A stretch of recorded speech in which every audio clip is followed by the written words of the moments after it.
welcome back. I'm going to read this story called Groundhog Day. One morning, Mrs. Connor wrote a poem on the blackboard. If the sun shines bright on Groundhog Day, the snow will swirl until it is May. If the snow blows hard on Groundhog Day, the sun will shine before it is May. Today is February 2nd, said Mrs. Connor. Winter began 6 weeks ago. Winter will end 6 weeks from now. We are halfway through winter. But what is Groundhog Day? Asked Ayana. Jamie raised his hand. If on this day, Jamie said, a groundhog can see his shadow, we will have 6 more weeks of winter. But if a groundhog cannot see his shadow, then spring will come soon.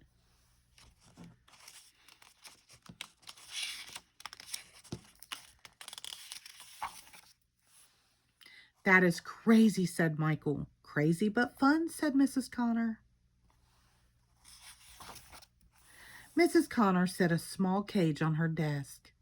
Is that a groundhog? Said Hannah. No, said Becky.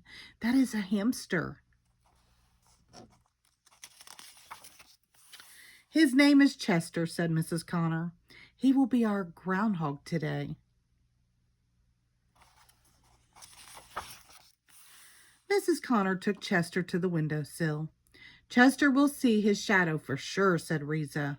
I do not want any more winter, said Emma.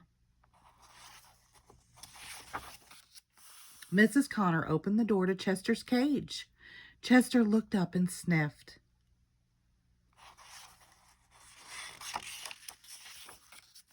Chester slipped out of his cage. He looked around.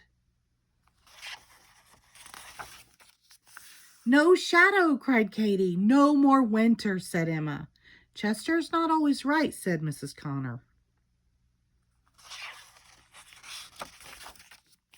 But that year, that bright sunny year, he was. The end. Thank you.